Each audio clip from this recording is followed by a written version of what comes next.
And I didn't expect that I was this strong. So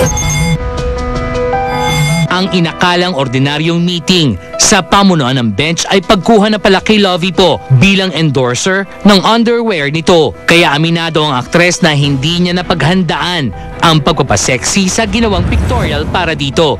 and then they told me sa Sunday na yung pictorial mo. So I was like, no preparation at all because on a Saturday I had work din, so wala talaga. Wala akong chance para mag-workout or anything. Oh, actually, I'm actually surprised they got me for this because I don't feel, You don't feel sexy? yeah, I don't feel sexy.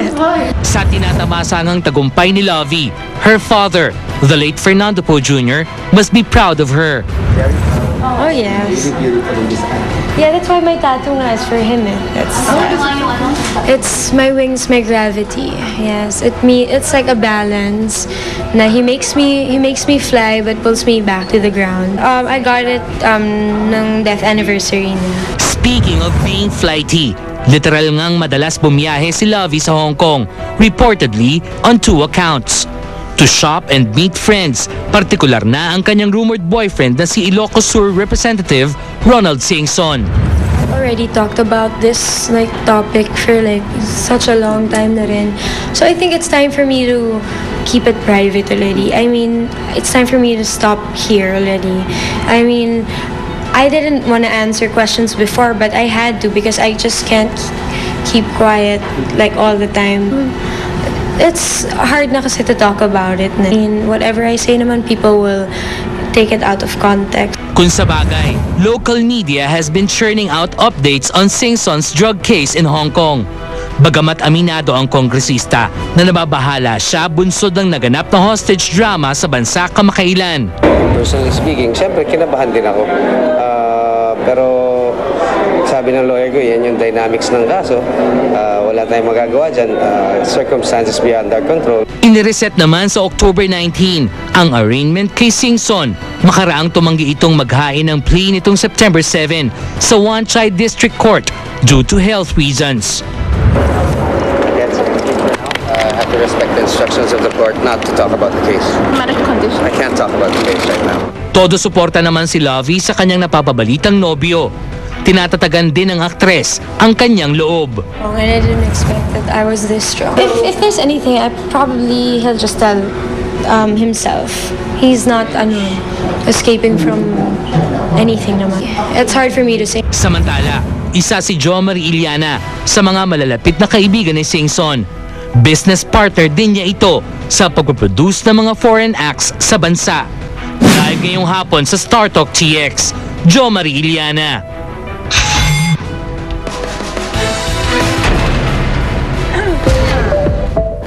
Jo Marie, welcome to Star Talk. Yes, salamat po. Alam mo yan, Jo Marie na yan? Bakit kita lang natin pag may pinopromote na concert? Hindi ito promo ngayon. Kasi lang to. Anyway, unang tanong, Jo Marie, kailan kayo huling nagkabalitaan ni Ronald? Kanina.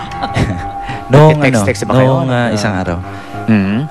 Nakaka-message ko siya through email and Hindi mo dinadalaw? Ayaw mo dalawin?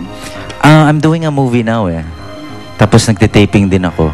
Medyo yung schedule ko Monday to Saturday. So wala pa akong oras. Pero patapos na rin yung movie. So sa pagte-text nyo, sa communication nyo, kinukumusta mo ba si Ronald sa kalagayan niya doon? Libre ba siyang mag-ikot-ikot sa city? Tinatanong ko sa mga kaibigan din. Tapos lagi naman siyang nasa news Monitor yung mga movements niya? Oo. Yung sa akin naman, pagdating dun sa issue, yung pinagdadaanan niya ngayon, medyo mas gusto ko na pinapatawa siya sa text or sa email. Natatanong ako para sa'yo. medyo light lang, di ba? Di ba, na siya, yung out on bail? Nakatira na siya dun sa, supposedly, ano ba tawag doon? Yung foster friend, family, di ba? entrusted siya dun sa isang friend. Pagka nagpupunta ba dun si Lovie, may chance silang dalawa lang makapag-usap? Ba't nakaganyan ka, Jo Marie? Makapag-usap ang sinabi ko, Ibig mo sabihin private time. Oo, private time. May silang moments na silang dalawa. May moment sila.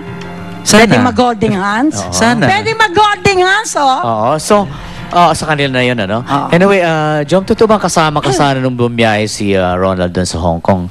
Bakit hindi ka nakasama? Shooting. Shooting. Shooting. Nag-request sa akin si Direk Marilu Diaz-Abaya na mag-shoot ako after nung Usher concert. Sinabi ko naman sa kanya na pagod ako niyan kasi asikasuhin ko yung concert ni Usher. So, nag-request naman siya. Yung mga eksena ko, yun yung mga eksenang medyo haggard yung itsura. Walang tulog. Yung role ko kasi doktor. So, parang nasa ospital siya mga 3 araw na, ganyan. So, tamang-tama, Parang parang iniligtas siya na. Oo, ng Our Lady of Peña Our Francia Lady of daw, na Peña parang Francia, inspired diba? yung in the movie mo at Oo. kapiestahan ng Our Lady of Peña Francia. Yes, Happy happy fiesta celebrations sa mga dyan sa Naga. Sa Bicol. Sa Camsur. Pero so, niligtas ka ba ng Our Lady of Peña Francia? Sa tingin mo? Alam mo, everything happens for a reason, no? And itong pelikulang ginagawa namin is for the Lady of Peña Francia kay Mama Mary. Yung sa akin, parang it's more than a movie. It's parang... Devotion na. Kasi Bicolano siya It's more than a movie, Devoted naman yung pamilya namin. Alam mo ba kamag-anak sila ni Sok Villegas, di ba? Ah. Ni Father Sok. Oh. Oo. Kasi ito may nangyayari sa kanila, ang laging nagmama si Father Sok di ba? Yes. So, mayroon siyang aura Yung of ano. family namin from... Pero hindi siya mukhang santo. Siguro no? mga 3 generations na rin kami. Hindi, may pagkasanto din naman si Oo, Jom. na- Kung- Wala, hindi kung ko minsan. nakikita. Anyway, yung... Tatanungin ko muna si Aramina at saka si Aiko Melendez. Ay, santo sa kanila si Jo Marie. Jo Marie, anyway, anong role mo dito sa Peña Francia at sino mga kasama mo dito? Doktor nga daw siya. Kailan ang playdate nito? Yes, Ina Fileo po. Kasama ko si si Eddie Ina. Garcia. Hmm. Marvin Agustin. Ano yung tinitaping mo? Ayaw mo sabihin. Sa kabila? Sige, wag mo na sabihin. Ayun po, yung working title namin for the movie for the Lady of Peña Francia is Ikaw ang Pag-ibig. Directed Ikaw ang by... pag-ibig. Directed by Marilu Diaz-Abaya. Yun Pero po. meron kang promote na concert. Yes. Yes. Yung kay John Mayer, ano? Oo. Teka muna, paano umaandar yung yung kumpanya nyo ni Ronald na nasa Hong Kong siya? Si Ronald naka-remote, pero nakakapagtrabaho naman din siya. Siyang kinukwenta tung. Pambayad kay John Mayer. Kung saan-saan. Siyempre. Kailangan malaman ko yung datong. Nakakapag siya. Nakakapag ano yan si Ronald kasi now he's playing basketball with yung mga Pinoy doon. Kaya Oh, maganda yung maganda katawan nga niya, katawan no? niya. Maganda yung katawan niya ngayon. He's working out.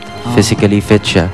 Tapos si Ronald, hindi pwedeng walang ginagawa yan siya. Oo, parang ano yun eh. Very hardworking yan. Workaholic, hardworking. So, anyway, Jom, kailan yung movie showing at yung concert ni John Mayer? October, di ba? Yes, yung movie po ng Lady of Peña Francia, abangan niyo po, sometime December. Tinatapos Pang po namin Filmpes? siya. Pre. Parang, hopefully, pero parang before the festival siya palalabas And Metro Card Club and Channel V proudly presents John Mayer live in Manila at the SM Mall of Asia, 8 p.m. Your tickets po are available in all Ticketnet and Ticket World outlets. Tapos yung po namin, meron kaming parang early bird promo. In-extend namin siya hanggang September 17. May discounts ho yun So dun sa mga wala pang tickets, get your tickets now. Kasi hanggang September 17 na lang yung Hanggang Friday. early bird promo na. So, yan. John Mayer at Our Lady of Peña Francia. Hi, kay Ron David ng Subuana Luwelier at kay Donna Villa. Maraming salamat Donna sa Villa. datung. Thank you, Donna. For Lolit. Thank you, Thank you. Jom. At, Salamat. Salamat. Kay Ronald, sana maayos ng problema niya. Magbabalik ang Startup! Jenilyn Mercado natutuwa raw sa pagiging responsableng ama ni Patrick Garcia sa anak nilang si Alex Jazz. Later pa! Totally exclusive! Mga artista sa iisang artist management agency na nagdiwang ng unang anibersaryo. Sumagot sa mga issue, kilalanin sila. Totally exciting! Former young star na nakabase sa Amerika, 6 months pregnant na. Did you know already if it's a boy or a girl? Na-ultrasound na ba? Yeah, we know. Is it a boy? Startup PX! Totally explosive! Manny Pacquiao kasama sa 50 most influential figures in boxing history. Susunod na! Kung ikaw ay titingala ng mga tao, kailangan maging isang halimbawa ka sa lahat. Startup TX!